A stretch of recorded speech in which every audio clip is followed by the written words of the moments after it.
réagissiez les uns les autres. Alors déjà, voilà, Sophie, vous êtes notre otage grande entreprise, et puis après on demandera la même chose à Thibault. Comment vous verriez un Calvin ou équivalent chez vous, et comment vous voyez aussi finalement ces questions HSE, elles sont aussi bien pour, j'allais dire, le manutentionnaire, là, celui-là, que l'autre, que aussi sur l'acceptabilité de l'environnement. Comment vous ressentez tout ça? Et puis après, un peu vos questions aussi à vous tous là. Alors, et comme vous savez, quand je pose une question, c'est comme, alors c'est pas votre époque, mais comme l'époque de Marchais, vous avez absolument le droit de me répondre autre chose. Hein. Donc, un Kelvin pour remplacer, pour nous aider, c'est tout à fait possible. Aujourd'hui, on l'a pas imaginé parce que nous, ça nous semble impossible. Par rapport au coût et par rapport à l'acceptation aussi au niveau des employés. Les questions que vous vous posez, c'est notamment là-dessus. De votre côté, question d'acceptabilité par l'environnement, finalement, l'environnement de ce côté-là. Ouais. Ça, question importante en dehors de Thibault, vous, alors est-ce que vous verriez avec un adjoint calviniste, pardon. Les chevaux, je pense pas qu'ils aimeraient beaucoup déjà. Tout simplement, ils auraient sûrement peur. Et après, enfin, j'ai un métier d'artisanat où c'est beaucoup de l'instinct, en fait, dû à plein de chevaux vus avant, plein de formations aussi faites avec d'autres maréchaux. Et ça, mine de rien, ça reste quand même propre à l'humain, en fait, de pouvoir aller chercher plus loin comme ça. Je pense pas qu'un robot demain pourra le faire. Peut-être dans 20 ans, peut-être, mais demain, non. Et puis même les chevaux, ils accepteront pas, de toute façon. Ouais. Je pense pour nous, enfin, moi, dans mon métier qui est très artisanal, les exosquelettes de base, vraiment pour soulager les TMS, c'est vraiment l'avenir, par contre, ça, c'est sûr. Là, c'est vraiment l'avenir. Un peu vos réactions comme ça, Anaïs, vous, sur l'ensemble, à la fois sur l'acceptabilité, sur ce que souligne Thibault, qui est sur l'importance de la dimension humaine chez le cheval, pardon, mais et qui est beaucoup dû au flair, effectivement. Moi, je pense qu'effectivement, c'est quelque chose qui peut être complémentaire, en fait, l'exosquelette et l'humanoïde. On dit toujours, nous, que dans la mesure où on peut supprimer le risque, il faut supprimer le risque. Faire les tâches qui sont vraiment les plus compliquées à un humanoïde qui, lui, risque pas de développer un trouble musculo-squelettique, en soi, c'est plutôt l'idée brillante qui permettrait d'éviter. Ce qu'il faut faire comprendre, je pense, aux opérateurs, c'est que l'exosquelette ne va pas venir le remplacer ou prendre sa place. Je pense que la plus grande peur humaine, c'est ça. C'est, mais moi, si je deviens plus indispensable à l'entreprise ou si mon travail peut être remplacé, ça veut dire que demain, je peux ne plus exister dans l'entreprise.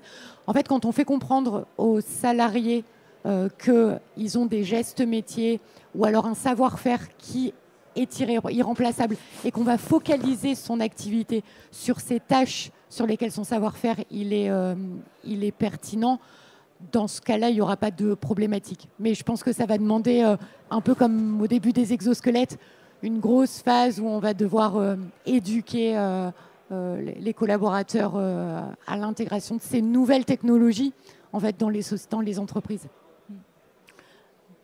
Moi, je vais volontiers rebondir aussi. Pardon, Kevin. Vas-y. Il y a une chose qui me paraît très, très, très symptomatique, c'est la question « il n'a pas de tête ton robot ?» et puis la réponse « il n'en a pas besoin ».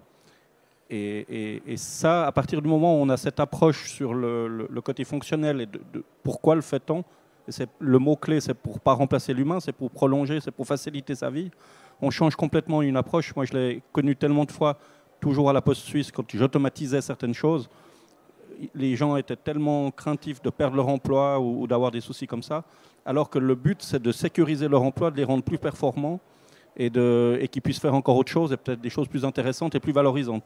Donc, c'est vraiment beaucoup une question d'approche. Merci de repréciser ça. Effectivement, mais ça demande aussi une forme de créativité pour imaginer les futurs avec. Jean, pardon.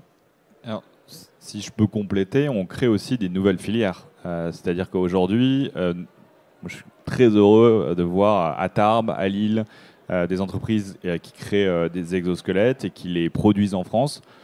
pour notre part, on crée 80% de nos exosquelettes en France. On les assemble rue de Rivoli à Paris. Et on ne travaille qu'avec des prestataires français ou européens. Donc on est en train de créer tout simplement une nouvelle filière qui va construire des exosquelettes, construire des humanoïdes. Il faut le voir comme une chance plutôt que comme quelque chose qui va prendre le job de quelqu'un. Enfin voilà, nous on le pense vraiment comme ça. Et ce qu'on sait en tout cas, on ne veut pas être un peu les prophètes d'un monde un peu inconnu, mais en Chine, aujourd'hui, enfin moi j'y ai passé 2 ans en Chine, maintenant tous ils ont pris une avance considérable en robotique. C'est-à-dire que des drones livrent dans Shenzhen des paquets à des particuliers, c'est monnaie courante. Il y a des robots en chirurgie qui sont ultra avancés. Donc en fait, eux, au lieu de faire la guerre, ils investissent vraiment dans la modernisation de leur société. Alors parfois sur des sujets qui sont trop durs, inacceptables, il n'y a pas de souci, mais ils le font. Donc en fait, c'est soit nous on décide aussi de travailler ensemble en Europe et de le faire parce que nous on a je pense un engagement sociétal qui est fort, qui nous a rassemblés après la guerre. Soit on se fait dépasser encore une fois, comme le cloud avec les Américains il y a 20 ans, et on subira encore une fois le fait d'être une colonie robotique d'un autre continent. Voilà. Merci de marquer le défi aussi clairement, parce que c'est très exactement celui-là. Kevin, tu veux rajouter quelque chose ? Ouais, en fait, moi, ce que je trouve intéressant, c'est que cette réflexion sur l'humanoïde dans notre quotidien, que ce soit personnel ou professionnel, c'est un petit peu les sujets qu'on a eu, je pense, sur le sujet des exosquelettes, où les gens se pensaient être robotisés parce qu'on a équipé des exosquelettes qui allaient faire un travail à leur place. En fait, l'idée, c'est comme toute technologie, je pense en ce moment, c'est plutôt le sujet IA qui passionne beaucoup de gens. C'est comment en fait ces nouvelles technologies s'intègrent dans le quotidien sans que ça devienne en fait une déshumanisation, mais c'est comment ça peut nous aider dans notre quotidien. Et je pense que c'est comme toute nouvelle technologie, on peut se parler du téléphone portable aussi. Maintenant, c'est plus trop un sujet, on rigole plus des gens qui parlent tout seuls dans la rue comme c'était il y a. Enfin, je pense que j'étais pas né, mais bon, bref. Ouais. Dans l'idée, j'étais plus jeune. Donc, je pense que c'est juste trouver comment intégrer ces nouvelles technologies dans le quotidien, et je pense que c'est les challenges de toute nouvelle technologie. Merci. Et moi, j'ai une question pour tous. Merci de ce point. Si vous voulez rajouter quelque chose là, non. À votre avis, il y a des secteurs qui sont complètement en tension. Alors, pardon, avec Luc, et peut-être Luc, je te demanderai si tu as aussi peut-être des choses à dire à professeur Luc Brunet qui intervenait tout à l'heure sur les questions de psychosocial et de RPS de ce côté-là, travaillant beaucoup sur le milieu des soignants, dont on voit, si vous voulez, que ce soit l'hôpital, que ce soit, j'allais dire pire, pardon, c'est pas sympa d'utiliser ça, mais le médico-social de ce côté-là, qui sont des secteurs qui vont avoir des besoins multipliés par 1000 compte tenu du vieillissement de la population, des maladies chroniques du reste et autres, qui sont en tension de recrutement et de formation de façon très très importante. Et moi, je vous donnais l'exemple japonais tout à l'heure, parce que le Japon, l'intérêt, c'est que, enfin, si on peut dire, c'est qu'ils ont compris bien avant nous qu'ils étaient complètement non seulement dans la silver economy, mais dans le silver fonctionnement. Et donc, nation de centenaires, ils ont totalement investi en réflexion là-dessus pour se dire comment est-ce qu'on va vivre avec, j'allais dire, des vieux au travail. Excusez-moi de dire ça à un moment de truc sur les retraites, mais en gros, quelque part, ça va quand même être une question. Comment vous sentez, peut-être aussi, vous, dans le public, ces besoins-là, et sur les secteurs? Je ne sais pas qui a envie de parler. Luc, alors, on va te passer un micro. Oui, Anaïs, pardon. Alors, je voudrais vous féliciter pour votre présentation. Et je trouve extrêmement intéressant de voir la technologie être l'utilité de l'homme et non pas pour faire la guerre, et qu'elle puisse aider les gens dans leur vie de tous les jours à travailler, peut-être faire des tâches que les humains n'aiment pas. Il ne faut pas se leurrer. Il y a des tâches que les humains n'aiment pas, qui ne retirent aucune motivation. Il faut que tu parles plus près du micro. OK. Qui ne retirent aucune motivation. Alors, parce que beaucoup de gens ont peur de ça, qu'il soit remplacé. On aura toujours besoin de l'intelligence humaine. Alors, moi, non, je trouve ça intéressant, surtout pour les gens qui ont des problèmes de santé ou des difformités. C'est extrêmement intéressant.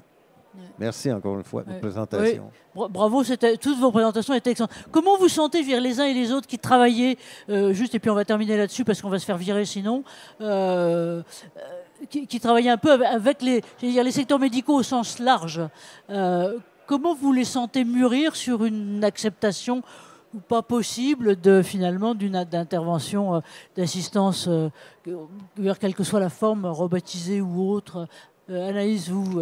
Alors, dans le médical et le médico-social, on observe quelque chose qui est assez fort. C'est pour faire accepter une technologie aux soignants, il faut qu'ils y perçoivent un intérêt aussi pour le patient qu'ils vont prendre en charge.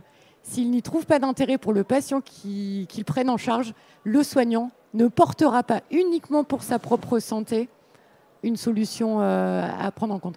Donc ça, c'est quelque chose à prendre en compte dans nos solutions. Mais on parlait là d'humanoïde. C'est si on explique aux soignants qu'en travaillant ou en collaborant avec un humanoïde, on va lui retirer la pénibilité pour que lui puisse se focaliser sur la qualité de prise en charge et de soins qu'il va pouvoir réaliser auprès du patient. Pour moi, c'est la clé gagnante pour aller dans le secteur médico-social. Merci de le dire, parce que oui, moi j'ai regardé par exemple, les Japonais, pour tout un tas de raisons en fait de normalisation, ne peuvent pas être présents en France sur ces types de matériel et d'équipements qu'ils ont, que ce soit, je dirais Panasonic, Cyberdyne ou globalement d'autres. Et donc j'avais vu des reportages là-dessus très précis en Angleterre, donc qui est plus maintenant dans les normes européennes, et où effectivement cette question-là était centrale. C'est non pas est-ce que ça m'aide moi, mais est-ce que ça m'aide dans ma vocation et globalement dans ma mission. Kevin, tu as envie de rajouter quelque chose peut-être là-dessus? Et puis, parole à Jean et on clôt. Moi, quel que soit le secteur, je pense que l'important, c'est de pouvoir apporter, grâce aux exosquelettes ou aux humanoïdes ou autres technologies, un bénéfice pour la personne qui va utiliser. Donc, dans le cas comme tu le dis, c'est apporter un bénéfice sur la mission de la personne, mais c'est aussi de lui donner un bénéfice. Et quelle que soit l'activité, pour aller plus largement, pour parler d'autres secteurs qui sont aussi touchés, comme le bâtiment par exemple, où il y a de fortes pénibilités parce que c'est difficile de travailler sur de l'organisation, sur les chantiers. En fait, on va essayer de travailler sur diminuer la fatigabilité, les difficultés sur le chantier, et donc de travailler plus sur comment amener des dispositifs dans des secteurs particuliers, avec des contraintes différentes, tout en garantissant en fait, le bien-être de chaque personne. Donc, typiquement, nous, on avait un cas d'usage assez intéressant où une personne elle s'est reconvertie pour faire un métier passion. Donc, dans le bâtiment, elle était atteinte d'une fibromyalgie. Je suis désolé, j'ai du mal à le dire. Et en fait, elle s'était fait opérer dans le cadre de son travail. Elle ne pouvait plus faire son nouveau métier de patient dans lequel elle s'était reconvertie. Et elle utilise maintenant des exosquelettes pour pouvoir exercer son métier passion du quotidien. Et sans ça, en fait, elle aurait été obligée de s'arrêter de travailler alors qu'elle s'était reconvertie pour vraiment faire le métier de ses rêves dans son changement professionnel. Merci Kevin, parce que là tu me donnes l'idée d'un prochain UX Forum, notamment sur l'intégration des fibromyalgies, parce que tu n'es pas là, mais on a 2-3 services de santé au travail qui travaillent spécifiquement là-dessus, effectivement sur, malheureusement, la prédiction de retour à l'emploi est à peu près nulle dans ces façons-là. Écoutez, voilà, on va vous remercier tous, et puis je vous demande qu'on les applaudisse, ils nous ont été fantastiques, ils ont tenu le temps, un grand merci un grand merci à vous tous. Un grand merci pour tout ça. Et puis donc, bonne suite de salon. J'espère que vous avez badgé. Et donc, la semaine prochaine, on vous envoie le lien pour le replay, le lien pour le compte-rendu. Et puis, ce que notamment, Jean, vous nous avez promis, quelques exemples de ce côté-là. Un grand merci à vous tous et bonne suite. Merci d'avoir été là, c'était sympa. Merci de votre temps. À bientôt.